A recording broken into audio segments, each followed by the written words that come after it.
sejam todos muito bem-vindos ao programa Fé e Ciência. Dr. Luiz Rocha, seja muito bem-vindo. Obrigado, Ana. Seja bem-vinda você também. E você está aqui conosco. Segundo tema, importante tema, olha, o primeiro programa foi sobre as bases filosóficas da ciência moderna. Esse tema é sobre a palavra de Deus. Será que a Bíblia ela vai contra os princípios científicos? A Bíblia é um livro científico? A Bíblia é somente um livro religioso? Quando a Bíblia trata de assuntos científicos, como é que ela se coloca? Olha, temas muito importantes. Eu já vou dar as boas-vindas para o doutor Cláudio Rui Vasconcelos da Fonseca. Seja muito bem-vindo novamente aqui ao programa Fé e Ciência. É um prazer tê-lo conosco. Olha, o prazer é meu estar aqui novamente. Quero saudar todos os nossos ouvintes, né? E cumprimentá-los e agradecer pelo convite. E também quem nos vê, né? Porque nós estamos no YouTube através do canal Adventistas Amazonas. E da rádio web também, NT Amazonas. Então deixe seu comentário, é muito importante para nós. Isso. Então, começamos? Ana, eu queria só justificar por que trazer esse cientista para discutir Bíblia e ciência. Porque assim como Newton, eu sei que esse cientista também, Dr. Cláudio, gosta muito de profecia. É um profundo estudioso da Bíblia. Eu já sabia teve aí que grupos de estudos. Eu conheço já o seu histórico em relação a isso, viu? Eu achava que era só da Bíblia. Agora, você falou sobre profecia, aí fica bem mais sério, né? Tudo fica, a nossa conversa, tudo vai ficar bem mais sério agora. Então, vai seguindo o caminho de Newton, Dr. Cláudio? Olha, eu sou humilde, não pretendo concorrer com o Newton, né? Aliás, eu estive na abadia de Westminster, onde ele está enterrado lá. Foi emocionante ver aquilo. Né? Imagino. Mas eu tenho um blog do Cláudio Rui. Se vocês colocarem, vocês vão ver. Eu tenho 125 postagens. Alguma coisa sobre ciência, mas é muito pouco. A maioria das coisas é teologia. Olha, muito interessante, porque quem não conhece o Dr. Cláudio, ele precisa saber que ele foi formado, graduado em vários âmbitos da ciência, estudioso da ciência, mas também com uma fé sólida na palavra de Deus. É um autodidata nisso, né? E aí dentro desse seu autodidata da área da Bíblia, eu queria que você comentasse com a gente qual é a origem da Bíblia. A ciência a gente já discutiu um pouco, né? Vimos ali como é que a ciência ela é construída, né? Os livros, a literatura, como é que funciona. Mas e a Bíblia? A Bíblia é considerada o livro sagrado dos cristãos, ali dos judeus, né? A Bíblia hebraica, o Antigo Testamento, é considerado o livro sagrado.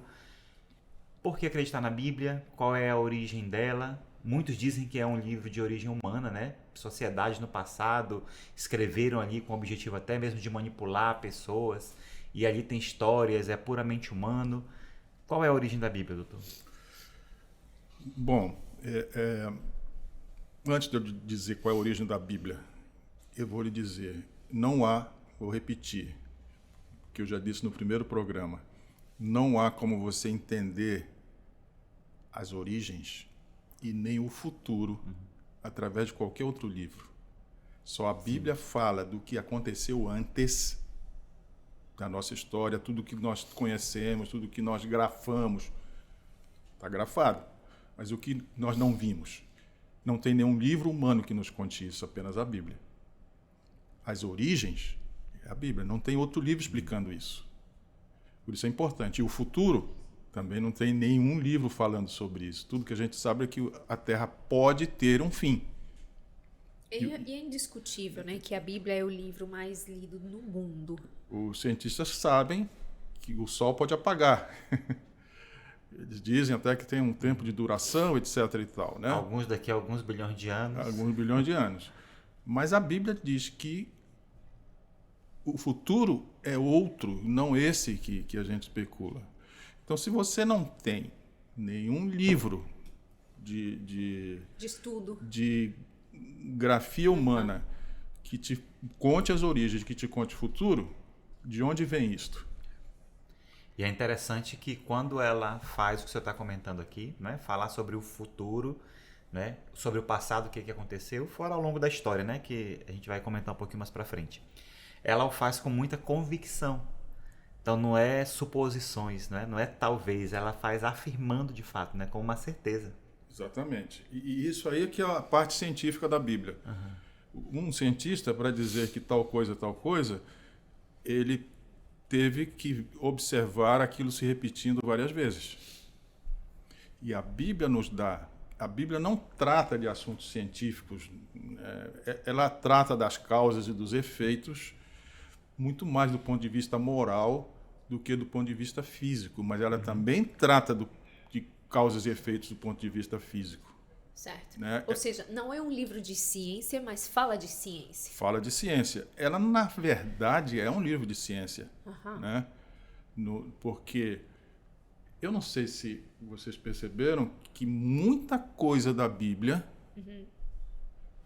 foi utilizada como base para o raciocínio científico. Certo. Exatamente. Redondeza da Terra, isso é um clássico, né? Mas, por exemplo, do ponto de vista de biodiversidade, como é que uma das perguntas que quem estuda biodiversidade tem que responder é por que os organismos estão distribuídos da forma como estão e não de outra forma. E a Bíblia diz para você que depois do dilúvio teve um centro de origem. E lá da arca os animais saíram e foram para o mundo. E durante século XV, século XVI até o século XIX, toda a construção do arcabouço de entendimento de por que as espécies estão distribuídas da forma como estão era baseada nesse raciocínio bíblico. Foi com Darwin que a coisa mudou. Então, eles achavam assim, se o Monte Ararat é muito alto, as espécies estão acostumadas a um clima mais ameno. Então, olha o raciocínio. Então, você vai encontrar muito mais vida em climas temperados do que em climas tórridos. E essa foi a razão porque Darwin fez essa viagem famosa no Beagle. Ele veio com essa ideia que ele não ia encontrar nos climas tórridos, nas latitudes mais baixas, muita vida. Foi exatamente o oposto, né? Então, o que Darwin disse? Não é possível que essa coisa do Monte Ararat seja verdade. Ele raciocinou com os pressupostos que ele tinha, né? E aí, mais para frente, estamos falando aí novamente, século XVIII, um cientista famoso, que foi o mais famoso da sua época, chamava Alexander von Humboldt. Ele esteve aqui na América do Sul. Ele ficou encantado com isso. Principalmente no sul mesmo. Ele disse, olha, nunca vi tanta vida junta. E a variedade, né? Que é o que realmente impressiona. E ele ainda disse uma coisa, que os homens daqui das Américas eram mais inteligentes do que os da Europa. E ele então deu uma informação importante. Se esses caras se unissem, a Europa estava frita. Ele diz, olha, os homens são bonitos, são fortes. A vida é exuberante. Não há inteligência igual na Europa. Humboldt falando isso. Interessante. E quando a gente olha a Bíblia, né, ao contrário do que alguns pensam, né, ou Bíblia, né, ou fé, ou ciência, a Bíblia ela é provocativa no sentido de você buscar conhecimento, de você buscar ciência, né? Eu gosto muito do texto de Daniel 1,17, falando sobre os 4 jovens, né? A capacidade intelectual que eles tinham, né? Tinham fé. E a palavra diz assim, ó, a esses 4 jovens Deus deu a sabedoria, deu inteligência para conhecerem todos os aspectos da cultura e da ciência. Então, o fato de eu estudar a Bíblia, né, ler a Bíblia, entender a Bíblia, não anula de maneira nenhuma a questão do conhecimento, desenvolvimento da ciência, né? Você vê ali o livro de Provérbios, é um livro de conhecimento. Ao longo da Bíblia inteira, você tem ali porções de ciência, conhecimento sendo apresentado e a provocação. Vá atrás, busque, leia, estude, que você consegue ter essa percepção. Todo jovem que estuda a Bíblia e estuda o conhecimento humano, ele é muito mais brilhante que qualquer outro. O próprio livro de Daniel, nesse capítulo, diz que Daniel sabia toda a ciência do seu tempo. E vejam o homem que ele foi, profissionalmente falando. Então, nós não estamos falando aqui que o conhecimento humano suplanta a Bíblia. Ao contrário, ele será complementado e dará uma visão extraordinária, porque a Bíblia fala de coisas que nós não conhecemos e que os livros humanos não dizem. E fala de um sistema moral que é muito diferente do sistema moral humano. Certo. É importante colocar essa parte, né? Porque tem muitas pessoas, principalmente os retratores da Bíblia, que falam mais ou menos aquilo que você falou, Dr. Luiz, em relação a já é um livro antigo, já é sobre mais leis morais do que ciência em si. Essas pequenas coisas da ciência estão ligadas ao Antigo Testamento, que era dos judeus, basicamente, e aí fechou o ciclo. E deixam a Bíblia num segundo plano. Isso é uma noção equivocada. Eu não sei se você sabe que a proposta da Torá, do ponto de vista da economia, por exemplo, é muito diferente dessas duas propostas que nós temos aqui em vigência agora, que é o socialismo e o capitalismo. Né?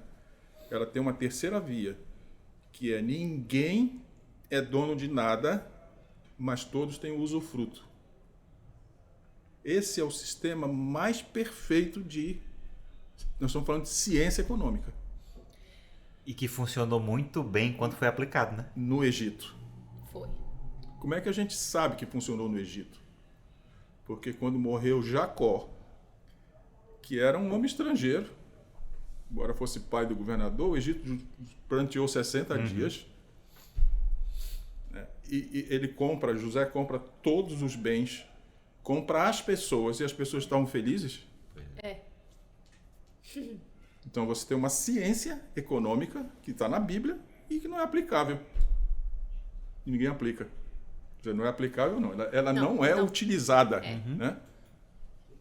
Que foi... Então nós não estamos falando só de aspectos morais. Os judeus usam isso e se dão muito bem. Isso é verdade. Isso é verdade. Usaram, né? Hoje em dia as coisas mudaram um pouquinho, mas ainda continuam respeitando, até talvez só pela tradição, né? Mas essa é uma coisa que sempre se questiona a Bíblia, né? Sobre a questão dos autores. A minha visão dessas coisas é um pouco contundente. Eu acho que os que estudam a Bíblia não conhecem a Bíblia. Ou os que criticam a Bíblia não... Os dois. Porque os que estudam a Bíblia não conseguem dizer o que é a Bíblia. Simplesmente você então tem uma visão vesga da Bíblia. Né? Porque... Vou contar um exemplo. Eu estava numa reunião eu sou parte do conselho diretor do INPA, que é o Instituto. O conselho mais alto. Né? Certo. E o diretor estava querendo dar uma tarefa para alguém. E essa pessoa resistindo à tarefa.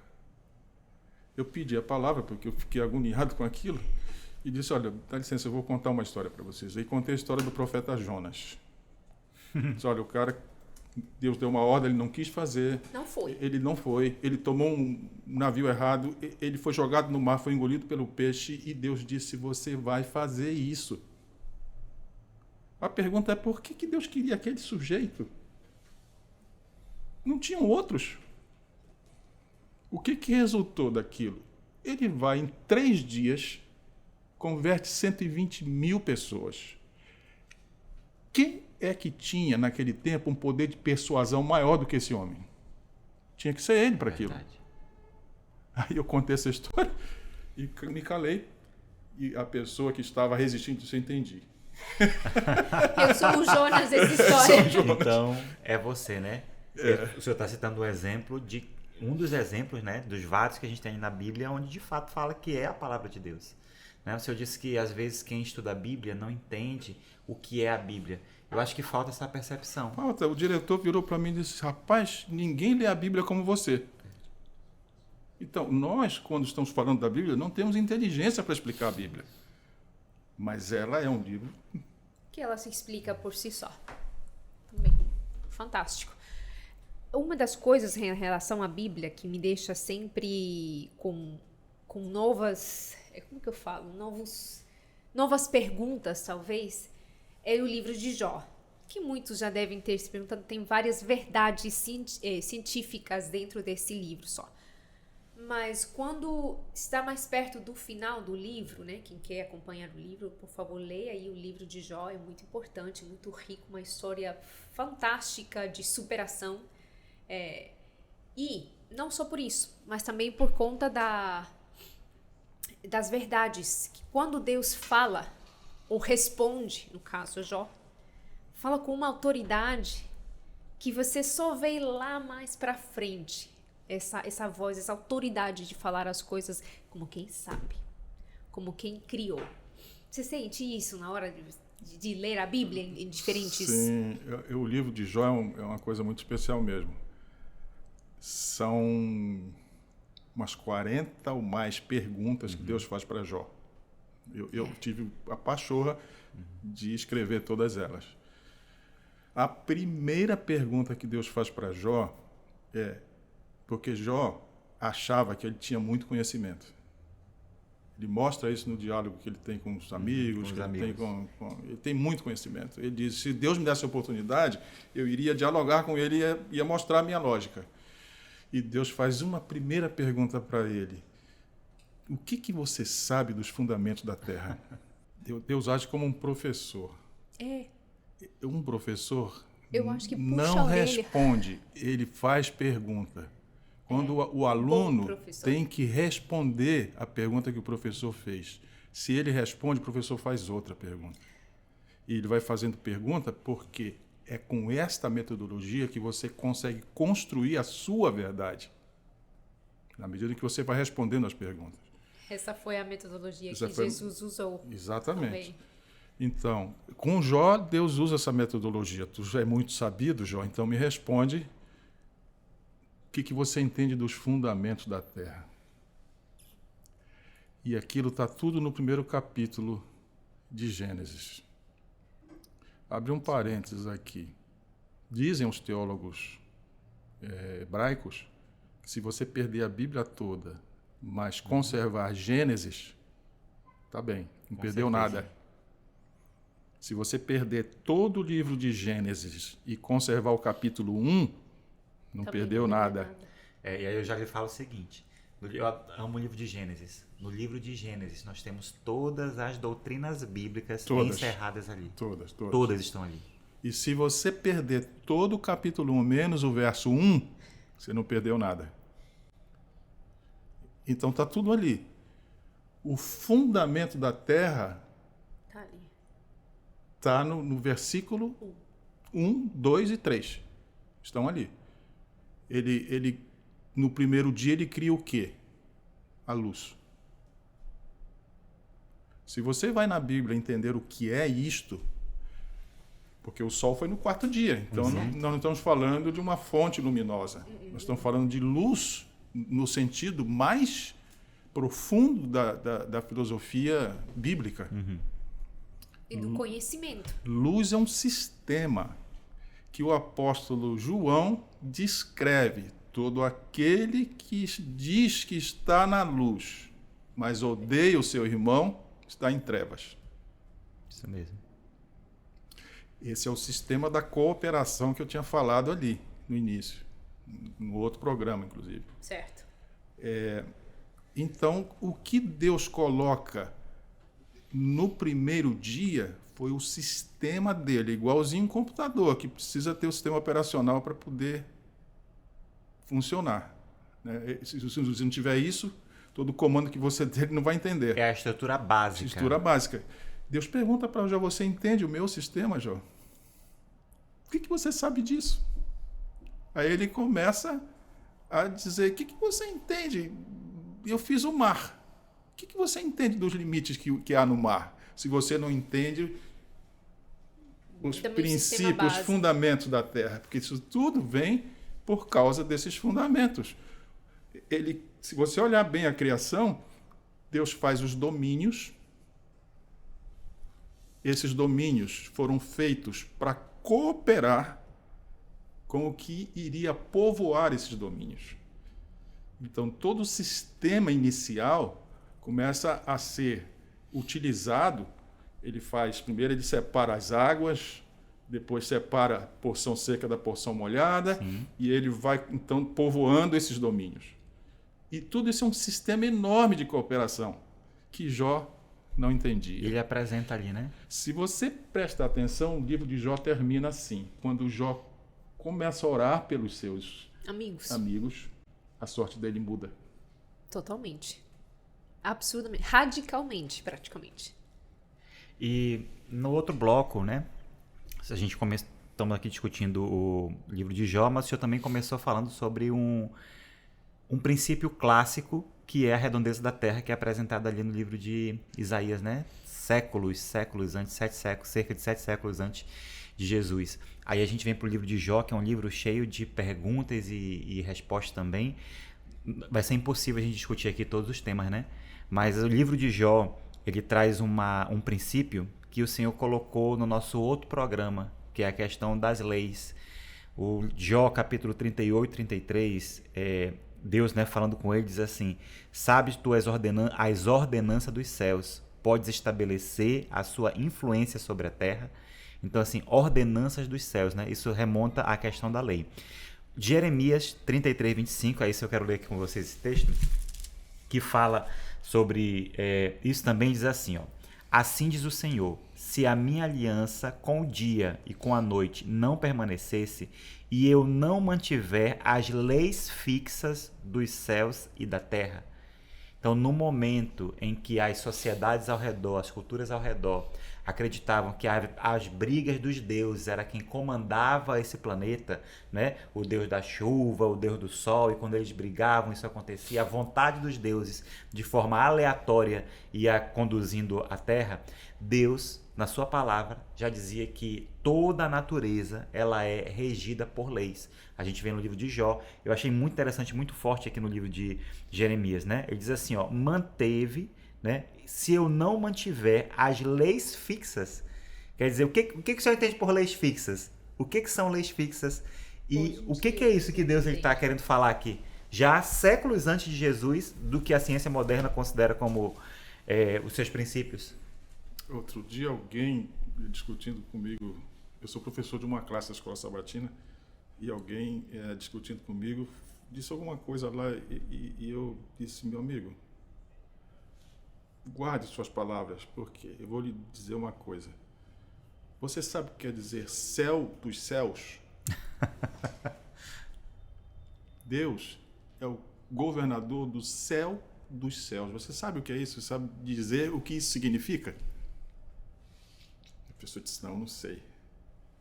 Nós estamos falando disso aqui. Quando ele leu leis fixas, você não sabe que leis são essas que governam inclusive o céu dos céus, que você não sabe. E quem é que fala disso a não ser a Bíblia? É muito importante estudar a Bíblia. É por isso que você dava não sei se fala teoria, mas um conceito de que estuda a Bíblia não sabe... Não sabe direito sobre a profundidade do conhecimento que está aí, porque o que as igrejas fazem?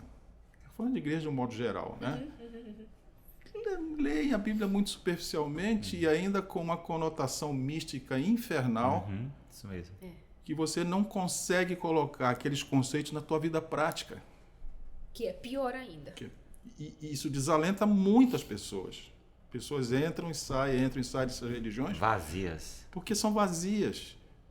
O que é uma fé viva na Bíblia? É a fé que opera no sistema que fez a Terra, que é o sistema da cooperação.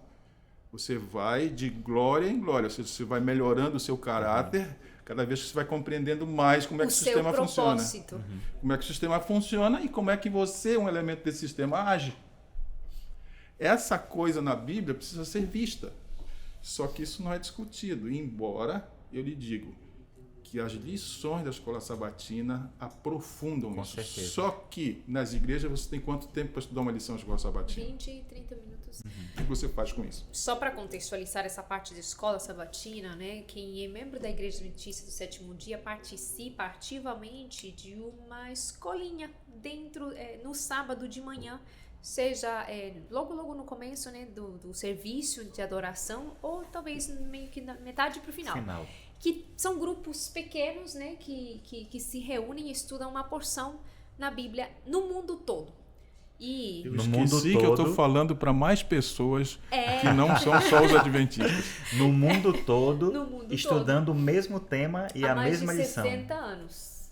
60, já vai ser mais do que 60 anos. 160 anos, É, 185 anos de escola sabatina. Eu que tinha aí a quantidade de anos Aham. errada, bem errada. Mas é isso. É isso em relação à escola sabatina. Assim, de fato, esse seria um chamado para a gente estudar mais a Bíblia. E uma das coisas que a gente estava comentando era da promessa que já existe na Bíblia de ter mais conhecimento. E esse conhecimento pode ser traduzido em ciência. Mas existe uma outra definição em relação a conhecimento, aquela sabedoria que a Bíblia fala que nós poderíamos ter. Aqui vale a pena definir o que é sabedoria. Né? Sabedoria é a capacidade que você tem, que todos nós temos um cérebro, alguns milhões de neurônios, que armazena informação. A sabedoria é a capacidade de você usar as informações que estão retidas no cérebro de tal maneira que você possa interpretar uma realidade. Isso é sabedoria. Então, isso em neurociências chama-se arco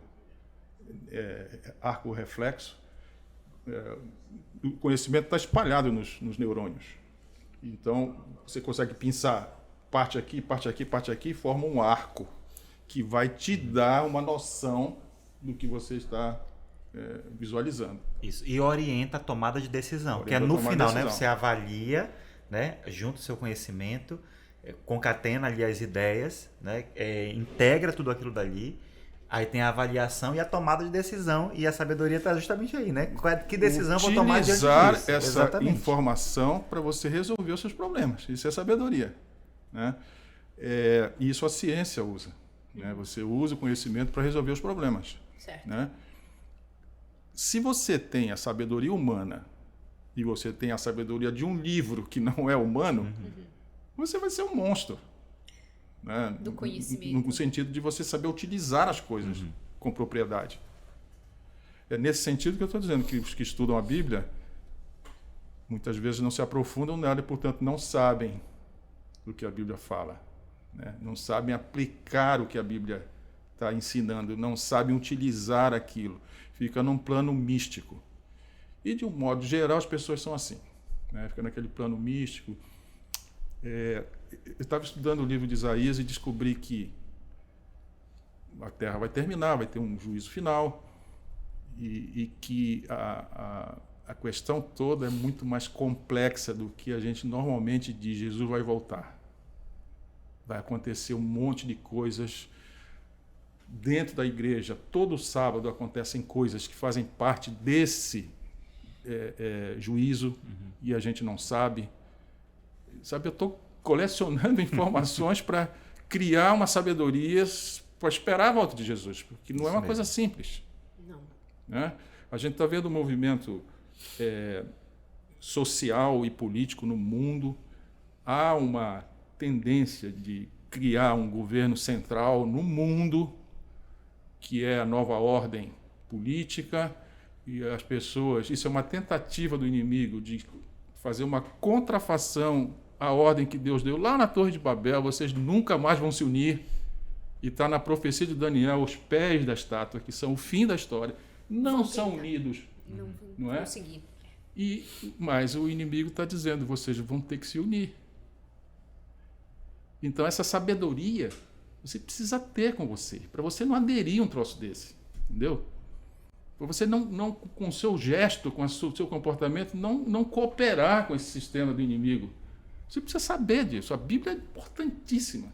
Você precisa estudar, tem uma visão do cenário mundial, Certo. tem uma visão do grande conflito, para poder você se postar, inclusive como cientista. Certo? Ana, Para ter uma noção do que vai ser o futuro.